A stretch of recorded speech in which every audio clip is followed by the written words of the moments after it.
Good morning. Today we are doing some paragraph questions on the poems by some of the metaphysical poets.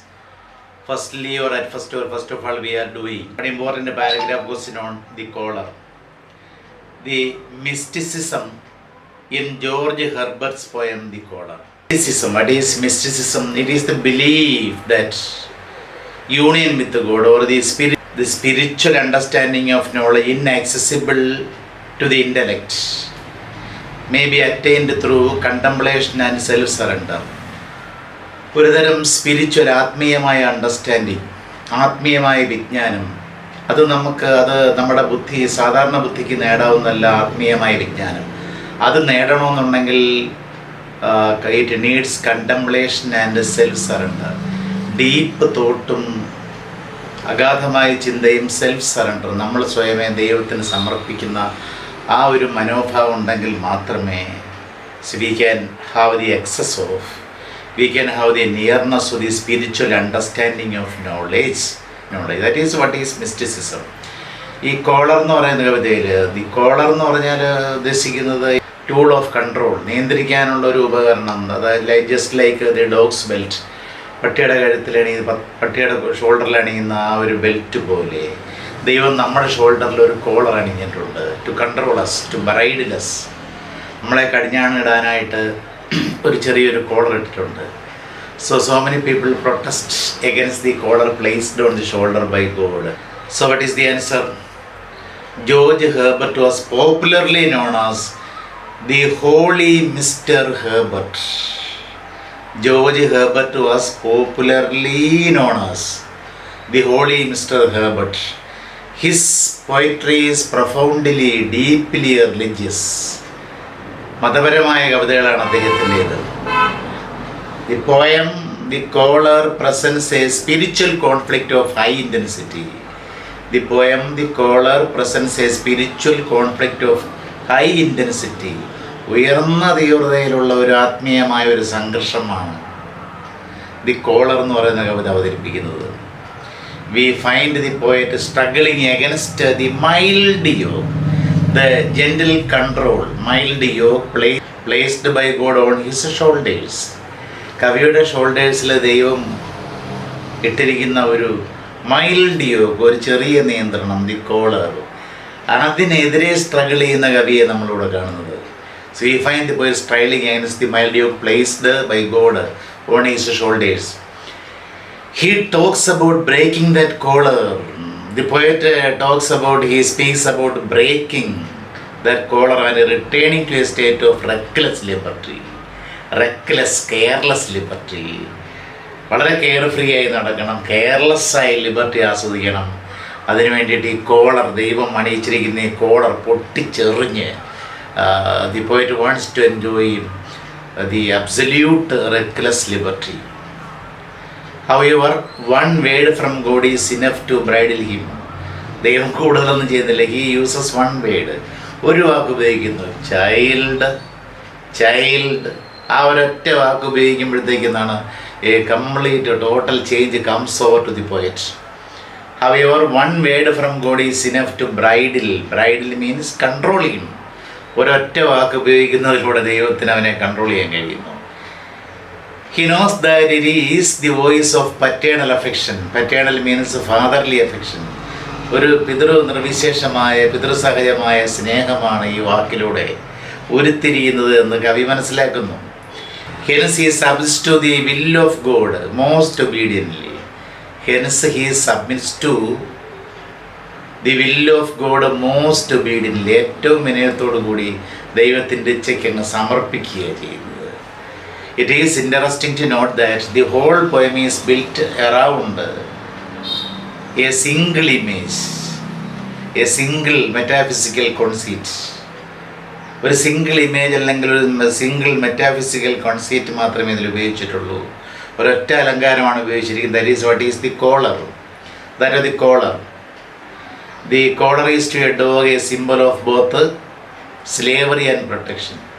ഒരു നായയെ സംബന്ധിച്ചിടത്തോളം അതിൻ്റെ കഴുത്തിലണിയുന്ന collar, belt എന്ന് പറയുന്നത്, it is a symbol of both slavery, അടിമത്തത്തിൻ്റെയും protection, സംരക്ഷണത്തിൻ്റെയും സിംബലാണത്. അപ്പം അതേപോലെയാണ് that is true about human beings also. So this is the answer. His coy mistress, to his coy mistress by Andrew Marvell. Andrew Marvell. What is the main idea of his coy mistress? Coy means the pretense of shyness. ലജ്ജ പ്രദർശിപ്പിക്കുന്ന അവസ്ഥ, the pretense of shyness. That is what is coy. It is by Andrew Marvell. What is the main idea of the poem to his coy mistress? We usually attribute ruggedness of words to metaphysical poets.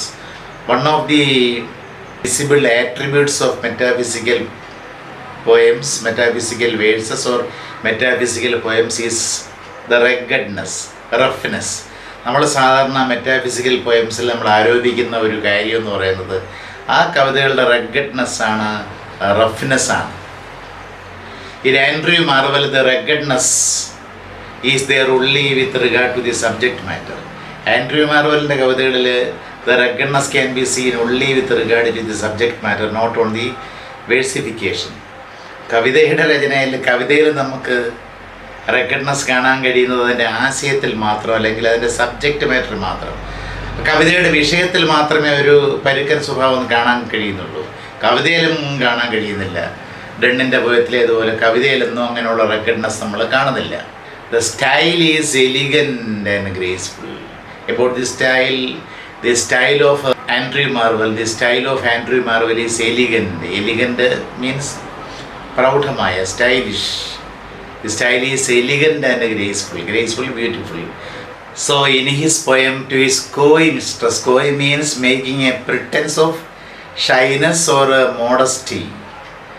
Shyness അല്ലെങ്കിൽ modesty, ലജ്ജ അല്ലെന്നുണ്ടെങ്കിൽ ഒരു തരം modesty, അതിൻ്റെ ഒരു pretends കാണിക്കുന്നതിനാണ് coy എന്ന് പറയുന്നത്. That is what is coy. Coy mistress. Mistress means lady love, ലജ്ജാലുവായ ലേഡി ലവ്, കാമുകി. ആ കാമുകിയോട് പറയുന്നതായിട്ടാണ്. In his poem to his coy mistress, Marvell argues against the postponing of the moment of fulfilment in love. The moment of fulfillment in love is what the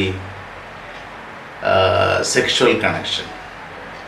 Moment of fulfillment. പ്രണയത്തിൻ്റെ കാര്യത്തിൽ ആ സായുജ്യമടയുന്ന നിമിഷം, അത് മാറ്റിവെക്കുന്നതിനെതിരായിട്ടാണ് Marvel ഈ കവിതയിൽ വാദിക്കുന്നത്. Marvell argues against the postponing of the moment of fulfilment in love. Human life is fleeting. മനുഷ്യൻ്റെ ജീവിതം ഇങ്ങനെ പറന്ന് അകന്നുകൊണ്ടിരിക്കുകയാണ്. The human life is fleeting and the period of youth is very brief. As far as a human being is concerned, the period of youth, or as far as people are concerned, the period of youth is very short or brief. There is no question of enjoying romantic love after death. നമ്മുടെ ജീവിതം അവസാനിച്ചു കഴിഞ്ഞാൽ, മരിച്ചു കഴിഞ്ഞാൽ പിന്നെ romantic love ആസ്വദിക്കാൻ സാധിക്കുമോ? There is no question of enjoying romantic love after death. The poet points out that the grave is a fine and private place. ശ്മശാനം കൊള്ളാം, മരിച്ചു കഴിഞ്ഞിട്ട് ശ്മശാനത്തിൽ ആകുമ്പോൾ ശ്മശാനം നല്ല സ്ഥലമാണ്. But no one can embrace there. ആരെങ്കിലും അവിടെ എംബ്രേസ് ചെയ്യാറുണ്ടോ, കിസ് ചെയ്യാറുണ്ടോ? ലവേഴ്സിന് as far as lovers are concerned, their love is lost along with their death. മരണത്തോടൊപ്പം പ്രണയവും തീർന്നില്ലേ? The grave is a fine and private place, very romantic place, but no one can embrace there. So if one listens carefully, one can hear time's winged chariot hurrying near. Very important part of line. Very important piece of line. Time's winged chariot hurrying near. സമയത്തിൻ്റെ ചിറകുള്ള രഥം പാറിപ്പറന്ന് നമ്മുടെ അടുത്തേക്ക് വരുന്നത് നമുക്ക് കേൾക്കാൻ കഴിയും. Each minute it takes us to the place of death. It's very short, so we have to make it hot. ജീവിതം ചുരുങ്ങിയ കാലത്തേക്കല്ലേ ഉള്ളൂ, അതുകൊണ്ട് നമ്മൾ അതിനെ തീക്ഷ്ണമാക്കി മാറ്റണം. More or less ഏറെക്കുറെ the same ideas present in the opening stanza of Dunn's poem The Blossom. ഡണ്ണിൻ്റെ ഒരു കവിതയുണ്ട്, The Blossom. Same idea is presented more or less the same ideas presented in Dent's poem, The Blossom. Blossom എന്ന് പറയുന്ന കവിതയിലും ഏതാണ്ട് ഇത് തന്നെ അവതരിപ്പിക്കുന്നത്. Comment on the central idea of Vaughan's, Vaughan's, Vaughan's poem, The Retreat. Vaughan's poem. Vaughan Vaughan's poem, Retreat. The Retreat. The Retreat, it has two meanings. Means going back, പുറകോട്ട് പോകുക എന്നർത്ഥമുണ്ട്, to go to a restful place. അങ്ങനെ ഒരു meaning ഉണ്ട്. Going back എന്നുണ്ട്. ഈ രണ്ടർത്ഥവും കൂടെ ചേരും. See, both meanings are suitable to the title, The Retreat. Vaughan is a poet who often reminds us of Wordsworth. വേഡ്സ്വർത്തിനെ ഓർമ്മിപ്പിക്കുന്ന ഒരു കവിയാണ് Vaughan. Vaughan is a poet often reminds us of William Wordsworth. His poem, The Retreat, is a thrilling anticipation of Wordsworth immortality. The Retreat എഴുതിയത് വേഡ്സ്വർത്തിനും വളരെ വർഷങ്ങൾക്ക് മുമ്പാണ് The Retreat എന്ന കവിത von എഴുതിയത്. And we can see that The Retreat, the poem, is a thrilling anticipation of Wordsworth immortality. William വേഡ്സ്വർത്തിൻ്റെ ഇമ്മോർട്ടാലിറ്റിയോടുണ്ടല്ലോ, നമ്മുടെ കുട്ടിക്കാലത്ത് നമ്മുടെ ദൈവത്തോടൊപ്പമായിരുന്നു, നമ്മളവിടുന്ന് വരുമ്പോൾ ഇന്ന ഒരു infancy the celestial fire is with us. അങ്ങനെ ആ കവിതയെ ആൻറ്റിസിപ്പേറ്റ് ചെയ്യുന്ന, അതിൻ്റെ മുൻകൂട്ടിയുള്ള ഒരു അറിവ് നൽകുന്ന, ഒരു ആൻറ്റിസിപ്പേറ്റ് ചെയ്യുന്ന ത്രില്ലിങ് ആൻറ്റിസിപ്പേഷനുള്ള ഒരു കവിതയാണ് വോണിൻ്റെ ദി റിട്രീറ്റ്. അതുകൊണ്ട് അതേ ആശയം തന്നെയാണ് റിട്രീറ്റിലുള്ളത്. പിൽക്കാലത്ത് വില്യം വേഡ്സ്വർത്ത് എഴുതിയ ഇമ്മോർട്ടാലിറ്റിയോട്, on the intimations of immortality എന്ന് പറയുന്ന ആ കവിതയിലുള്ള ആശയം തന്നെയാണ് വോണിൻ്റെ റിട്രീറ്റിലുള്ളത്. In both the poems we have the glory of childhood emphasized. Both poems, Immortality Ode and The Retreat, we can see the glory of childhood, the grace of childhood emphasized. ഏതിനാ പ്രാധാന്യം കൊടുത്തിരിക്കുന്നത്? ബാല്യകാലത്തിൻ്റെ മഹത്വത്തെ അതിന് പ്രാധാന്യം കൊടുത്ത് അവതരിപ്പിച്ചിരിക്കുന്ന, ബാല്യകാലത്തിൻ്റെ മഹത്വത്തെ എടുത്തു കാണിക്കുന്ന കവിതകളാണ് ദ റിട്രീറ്റും പിന്നീട് വില്യം വേഡ്സ്വർത്ത് എഴുതിയ, വർഷങ്ങൾക്ക് ശേഷം എഴുതിയ Intimations of Immortality Ode. Both the poems, The Retreat as well as Immortality Ode, speak of man moving farther away from heaven as he grows older. നമ്മുടെ പൂർവ്വസ്ഥാനം എന്ന് പറഞ്ഞാൽ ഹെവനായിരുന്നു, സ്വർഗമായിരുന്നു. നമ്മൾ കുട്ടിക്കാലം കഴിഞ്ഞ് വളരുന്നതോടൊപ്പം, കൗമാരത്തിലേക്ക് പ്രവേശിക്കുന്നതോടൊപ്പം, വളരുന്നതോടൊപ്പം we are moving farther and farther away from heaven, which is our previous place. The grown-up man's only source of joy is the remembrance of his childhood days. As far as a grown-up man is concerned, his only joy is there in the remembrance of his childhood days. ഒരു മുതിർന്ന ആളിൻ്റെ കാര്യം പറഞ്ഞാൽ the grown-up man's only source of joy, അയാളുടെ ഏക സന്തോഷത്തിൻ്റെ സ്രോതസ് is in the remembrance of his childhood days. ബാല്യകാല ദിനങ്ങൾ, ആ സന്തോഷകരമായ സുവർണ്ണ കാലഘട്ടം, ചൈൽഡ്ഹുഡ് ഡേയ്സിൻ്റെ ഓർമ്മകളാണ് അദ്ദേഹത്തിൻ്റെ സന്തോഷത്തിൻ്റെ സോഴ്സ്. ഒരു മുതിർന്ന വ്യക്തിയുടെ കാര്യത്തിൽ വയസ്സുകാലത്ത് നമ്മൾ ചാരുകസേരലിരുന്ന് be a remember of our things of the past, and that past, especially our childhood days, the remembrance or the memory of our childhood days bring us an inexplicable pleasure. The childhood is a period of angel-like beauty and innocence. In this poem, The Retreat, the poet Vaughan points out that childhood is a period of angel-like beauty and innocence. മാലാഖയെ പോലെ ഉള്ള സൗന്ദര്യത്തിൻ്റെയും നിഷ്കളങ്കതയുടെയും ഒരു കാലഘട്ടമാണ് childhood. So in this poem, Vaughan expresses one of his deep-rooted wishes. മനസ്സിൻ്റെ ആഴത്തിലേക്ക് വേരോടിയ ആഗ്രഹങ്ങളെന്ന് പറയുന്നത് എന്താണ്? What is his wish? Vaughan speaks of his desire to travel back and tread again that ancient track. ഒന്ന് പുറകോട്ട് പോയി ബാല്യകാലത്തിൻ്റെ ട്രാക്കിലൂടെ ഒന്ന് സഞ്ചരിക്കണമെന്ന് ഉള്ള തീവ്രമായ അഭിലാഷം അദ്ദേഹത്തിൻ്റെ അഭിവാഞ്ച ഈ കവിതയിലൂടെ അറിയിക്കുന്നു. Though this is just a wishful thinking, such thinking itself is so soothing. This is a wishful thinking, ആഗ്രഹം പ്രകടിപ്പിക്കുന്ന ഒരു ചിന്തയാണ്. Though this is a wishful thinking, such a thinking itself gives us a soothing.